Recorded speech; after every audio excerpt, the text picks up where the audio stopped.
Hey guys, it's Jesse. So if this episode sounds familiar, it may be because you heard it back on December 10th when we published it the first time. There were some issues at the end of the episode, some edits that I had to make, so we cleaned it up and we're running it again. Toward the end of the show, I'll say, hey, Brandon, what are we talking about next week? And he's going to mention the Kids TV stuff that we covered back in our Kids TV episode 2 weeks ago. So don't get confused by all that. We'll be back next week to talk about our experiences over the holidays. So kick back, enjoy what to do when your kid gets sick, and we'll see you guys next week. You're listening to Dadsplaining, a weekly chronicle of all the weirdest, messiest, grossest, and funniest parts of fatherhood, hosted by two first-time dads. I'm Jesse. And I'm Brandon. And today we are going to be talking all about sickness, about what happens when your baby gets sick, whether it's the first time or whether it's been happening a string of times. A lot of times that happens because you've put them in daycare or exposed them to other kids. So we're going to dig into all of that. But before we do, Brandon, how are things going with Noah? Well, we're just trucking right along. We had a nice milestone pretty recently. We got our son baptized, so that was... Congratulations. Thank you. That was a lot of fun. Mostly just because he didn't completely freak out during the ceremony. So, I mean, if you're a parent out there of a religious persuasion, you're probably familiar with the anxiety you feel right up in the lead-up where you pass off the child, they douse him in the water, and then, this, that, and the other, thank you, ma'am, wham, bam, Lord, and Holy Spirit, all that good stuff.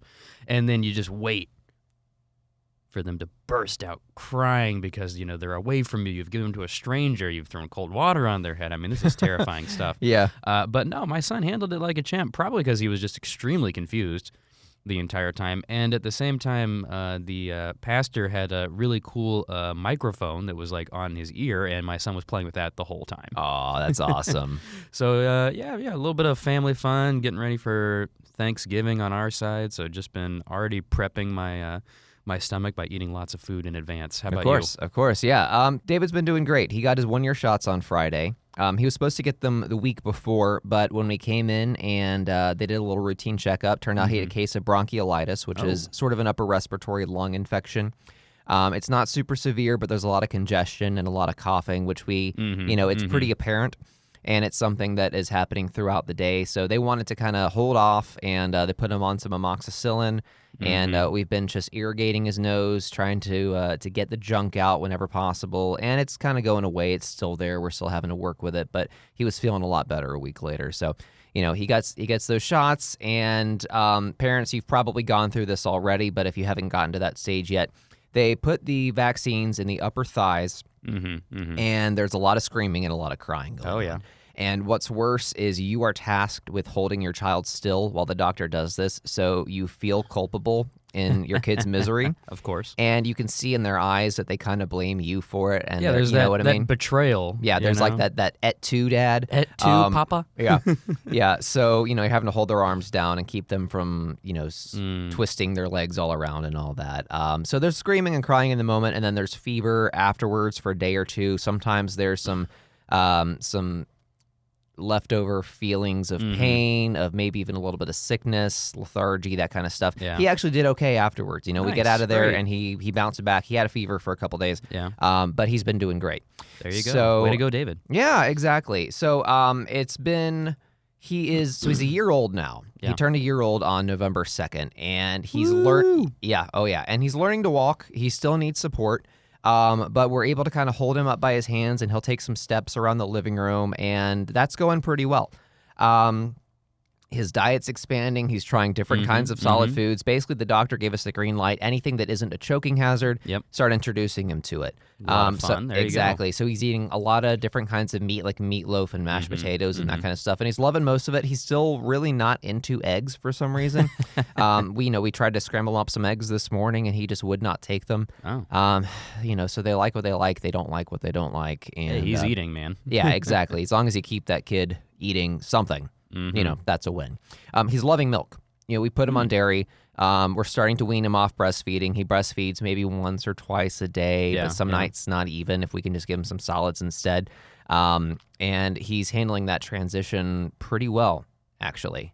Yeah, there's a lot to unpack there. I'd love to do another episode where we just talk about the transition away from like, formula, breast milk, whatever it is, into solid foods. There's a lot to unpack. Mm-hmm. But we had a little Thanksgiving meal the other day, and Noah tried some firsts, such as green bean casserole, a big fun one, along with, oddly enough, a little bit of salmon. I know it is non-traditional, but, we had a little bit of that too. He didn't hate it. He was eating it. And like a tiny little bit of stuffing. You gotta be careful with all these things, of course, like super mashing it up. Oh, yeah. Because, a lot of it's kind of weird, like a bread, expandy texture. Yeah, yeah. And I meant to mention that he's also eating chicken pot pie now. Ooh, my wife, Ashley, makes this amazing sort of at least a little chicken pot pie muffin style kind of treats. Yeah. And he loves that. And he's actually able to pretty much tear the sort of the Bisquick, bread off and take it in bites. The harder stuff he still can't really handle, so I'll just kind of take that from him and eat it myself. Oh no! But, for his sake, for his sake, you do what you got to do for the kids. You got to sacrifice. Exactly. Like when I'm feeding Noah little Thanksgiving stuff, I get a plateful for him, along with my plateful. He eats little bits and pieces, and then I have a nice fresh plate for myself. That's a second plate for me. Yeah, I'm still eating for two. Exactly. You got to keep up that sympathy weight with your son. He's growing and putting on pounds. You need to be doing the same. Yeah, I don't want him to feel bad about himself. Not at all. I don't want him to let it go.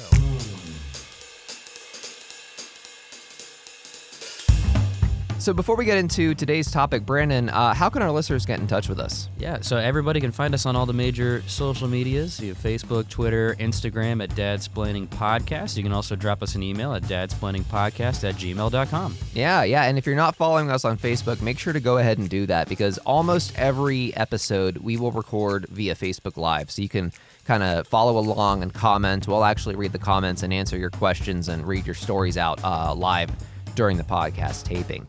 Also, hey, whatever medium you're listening to us on, whether it's Spotify, Stitcher, CastBox, iTunes, or if you're listening via WSBradio.com, make sure to subscribe to us. Make sure to please leave us a rating, a review. I know these things, it sounds like we're beggars, but it really helps us reach a wider audience when we do that. And, if you're getting something out of it, it would be awesome. Yeah, a little bit of feedback, honestly. I mean, just help a couple of guys out. Like, we doing okay here? Like, you hating it? You liking it? Should we just retire early? Like, let us know. Oh, God. All right, so let's dig in. So today we are going to be talking about getting sick. This is something that happens, multiple times in the first year. I think my kid has he's gone through, 6 different infections of various types, of various degrees of severity. I know that you guys have gone through the exact same thing. So, let's dig into all of that. I guess where I want to start is, Brandon, when did Noah first start catching bugs? Well, unsurprisingly to most parents of young ones, right after daycare started. So we had an entire other episode talking about daycare, so if you haven't, please go listen to that. And we talk about some of the benefits of doing that, like germ exposure. We'll talk a little bit more about that today. But sure enough, we started our kid off at daycare, and really the first month, no big issues. And we were like, we're the best and the luckiest parents in the world. We totally dodged the bullet. And then month number 2 rolls around, and, his system had finally really gotten those germs into him, and that is when it all went downhill. Oh, yeah. And it started with him, and so he would have these coughing fits, especially at night, which is just extra fun for the parents who want to sleep and don't get to. And he would wake up coughing. We're talking like 30-minute fits where he just can't get it out of his system, and you just have to kind of wait it out. There's really not much you can do about it. And then, of course, after dealing with that for about, 2 weeks or so, he gets me sick, finally. Because with him coughing in my face enough, it finally took. He's got little baby lungs, but there's enough germs that he can spread around over a period of time. And then it just continued on the carousel, because I then was sick for a couple of weeks and got my wife sick. And then in only the most fun way possible, my wife was sick for herself, a week or so, and then she got me sick again. Oh, yeah.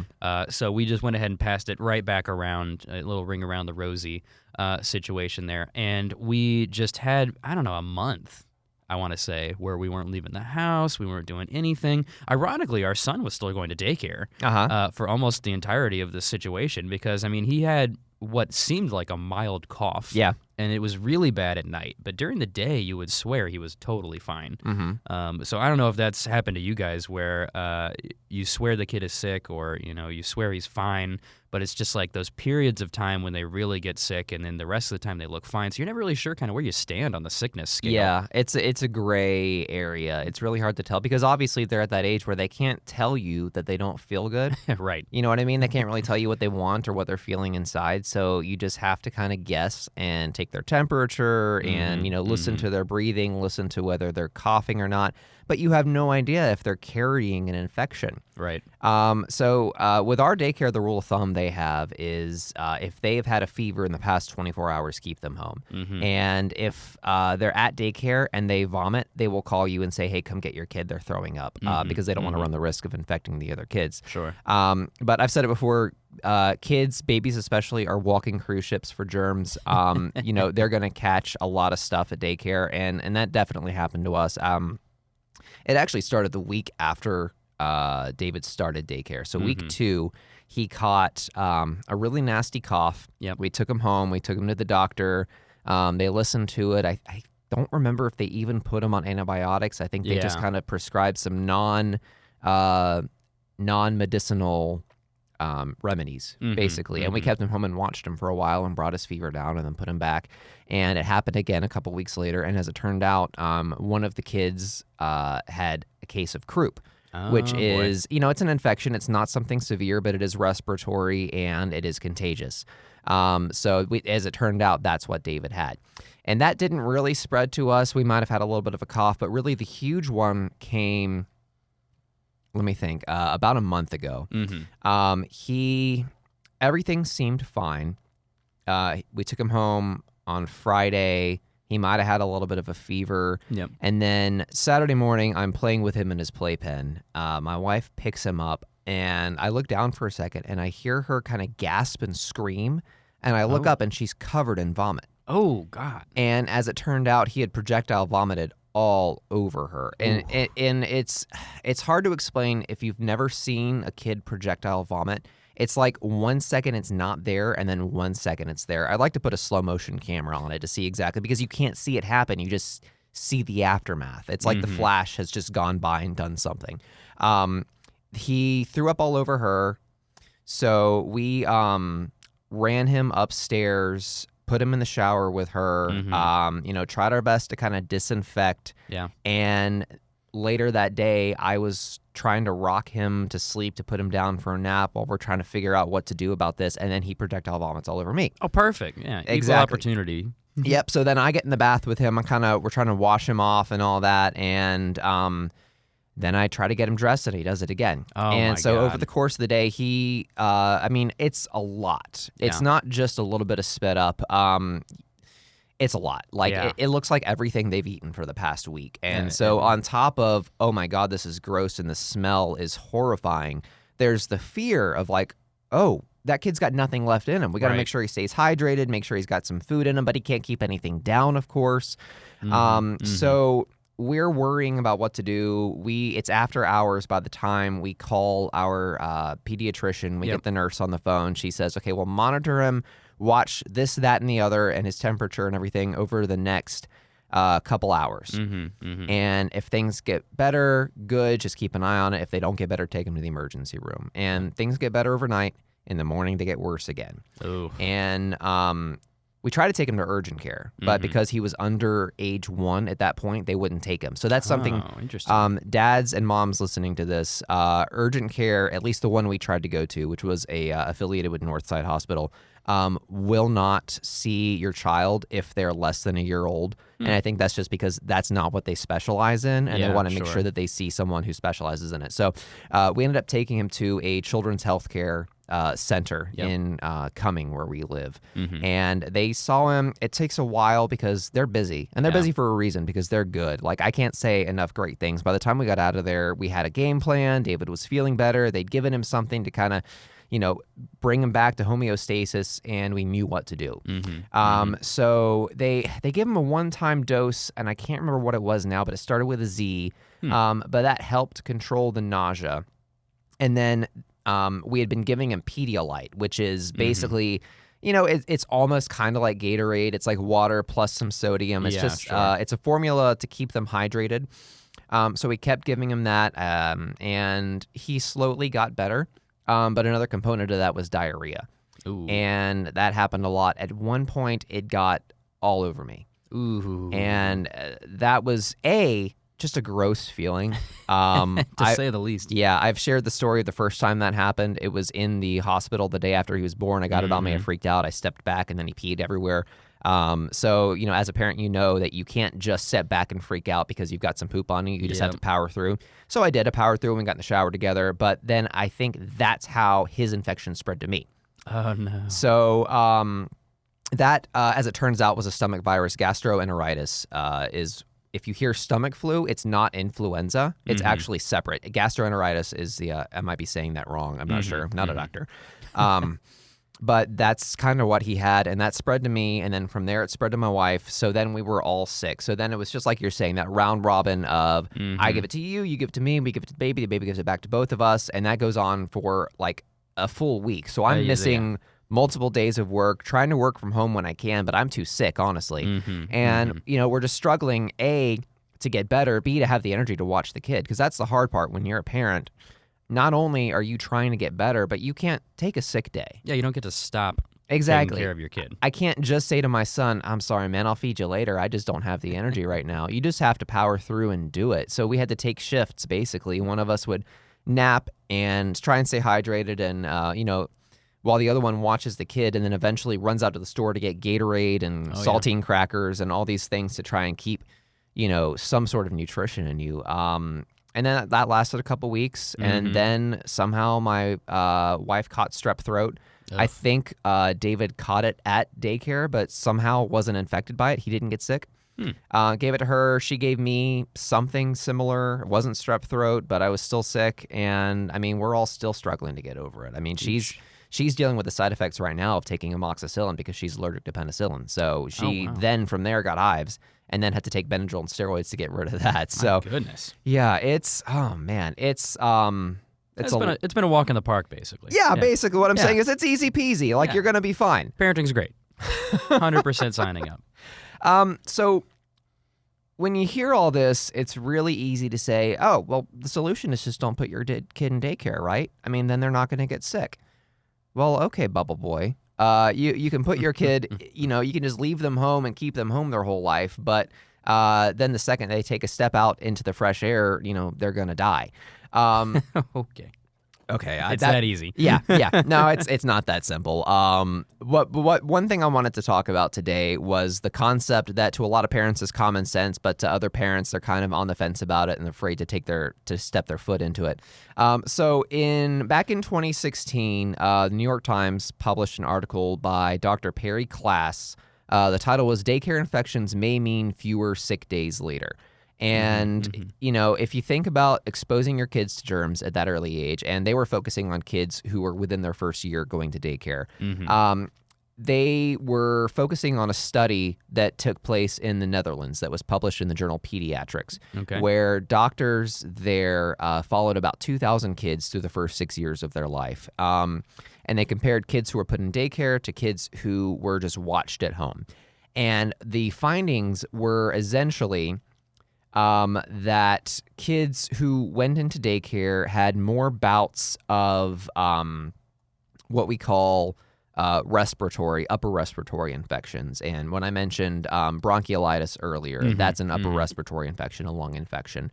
They get that more often, up to an average of 6 times a year in the first 6 years of their life, and on average, 1 case of gastroenteritis, like I mentioned. So David has checked all those boxes. Hey, he's in the already first year, ahead of the curve, right? But then after the first year, for the first 6 years of their life, their cases of getting sick dramatically goes down, and compared to kids who aren't in daycare. And then by age 6, it kind of levels out. And I think this wasn't in the study, but I think it's because that's when you start getting into kindergarten and things like that. So you're exposed to new germs, and then everyone's on a level playing field again.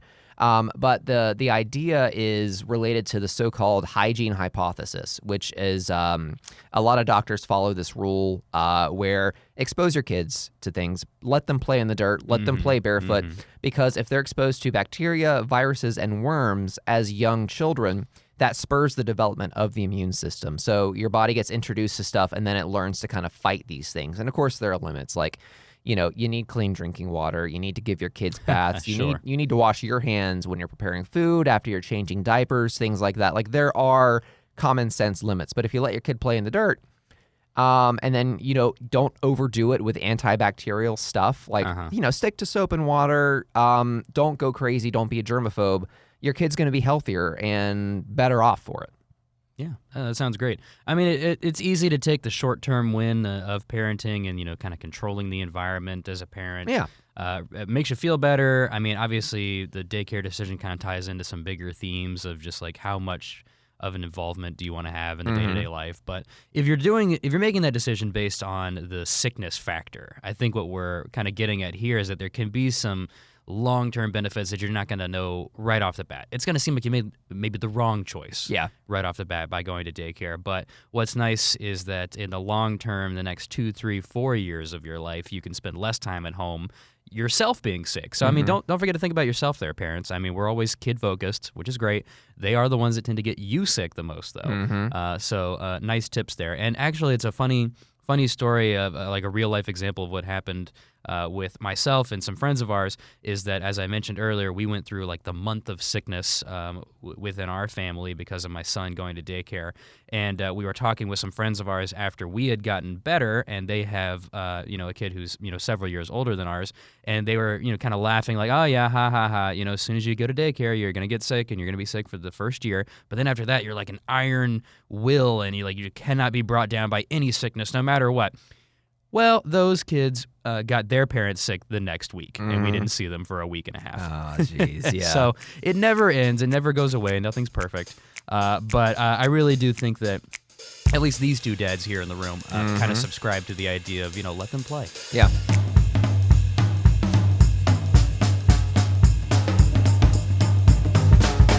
So I put out a call for comments on Facebook just to get sick day stories, and got some cool stuff from some moms that were also nurses, because I have a friend who's a pediatric nurse, so she connected me to her network. And one whose name was Kelly, the family had a free trip to Mexico, everything included, but her daughter was 9 months old. She was too scared to leave her daughter. So she said to her husband, just you go, take a friend, go to Mexico, have some fun. And the day he leaves, the daughter gets a stomach bug and is up sick all night. And the next night, the mom gets the stomach bug, and she had to sleep on a towel by the toilet because she couldn't get up. And the moral of the story is my husband is never allowed to leave again. That works even if you don't have a free trip to Mexico. Just dads never leave. Yeah. And then another nurse commented, because, I mean, a lot of times, hey, when you're a mom, shout out to the moms, when your husband gets sick, we tend to act like babies. Oh, yeah. I think we milk it for all it's worth. For and sure. I'm not saying I'm going to change. I'm just saying I recognize It that is it's what a it is. problem. Listen, we're going to be whiners. We're not really going to evolve out of that, just kind of setting the bar. Yeah, at least we're recognizing that there's a problem. But her favorite story is that her husband got the flu when she was 38 weeks pregnant with their second child. She had to push her induction date because he wasn't able to be with her in the delivery room. Good God. Yeah, so, I mean... props to you there, Mom. Kind of holding things in, for lack of a better phrase. You're the hero, of course, at 38 weeks, no matter what. Yeah. And I know I was no walk in the park as a baby. I was talking to my mom over the weekend. I had acid reflux problems as a baby, and I had other problems too. I had jaundice and all kinds of stuff. But at one point, I was projectile vomiting from the couch on the living room across the room onto the fireplace. Good Lord. Call Guinness. Yeah, I had some distance, man. I could have won some contests. I don't think you'd want to be in those contests. The smell alone would be horrendous. It's funny because I don't remember having terrible sickness. I remember, I think, getting like walking pneumonia as a child, which sounds terrible. But obviously it's the walking version, which means basically you do not drop dead. But I was in and out, sickness, I had nausea, at times over the years. I'm not talking about on a regular basis. But what's funny is like, I have a brother who's just a couple years older than me. Shout out to you, Brad. But he went through all of his years of, kindergarten through 12th grade, never missed a single day. Yeah. He got that fancy certificate that's like you didn't Perfect attendance, right? Because that means so much, right? Mm-hmm. But I was just thinking like, yeah, I didn't get perfect attendance, no big deal. But when you really think about someone getting it, you're like, wow, 13 years, never missing a day, 180 some days a year, like that's insane. Yeah. Yeah, I didn't miss that many days the older I got. But as a young kid, I mean, I did get sick a lot. And, it's something that you can't totally prevent it from happening. I know at one point my brother and I both had the flu, like the legit flu. My mom was scared to death because we were really, really sick. But you get through those things, and you just do what you can as a parent to take care of the kid and take care of yourself. And you can never escape it, so you might as well just accept it and do your best. I mean, that's all we can do. We can do our best. All right, so that's going to do it for today's episode of Dadsplaining. So, Brandon, once again, if our listeners want to get in touch with us, how can they find us? You can get us on all social media channels, Facebook, Twitter, Instagram at Dadsplaining Podcast. You can drop us an email at dadsplainingpodcast@gmail.com and check us out wherever you get your podcasts. That's right. And hey, if you've got a fun story, if you've got a question as an aspiring dad, like an upcoming dad or a current dad, something you just want to talk about, drop us a line, shoot us an email, leave us a comment on Facebook, send us a private message, whatever you want to do. We want to hear from you guys. This is about community. This isn't just us talking out. We want to listen too. So, hey, reach out. So thanks for listening. Hey, Brandon, what are we going to be talking about next week? Next week, we're going to talk about kind of entertainment for kids, TV shows, videos, content that you might be showing your kids at a young age, or at least delving into kind of what is out there these days versus maybe what we were watching back in the day. Excellent. So until next time, I'm Jesse. And I'm Brandon. And hey, Brandon, what did Batman say to Robin before they got in the Batmobile? Golly gee willikers? No, he said, hey, Robin, get in the Batmobile. Oh, so obvious. All right, see you guys next time.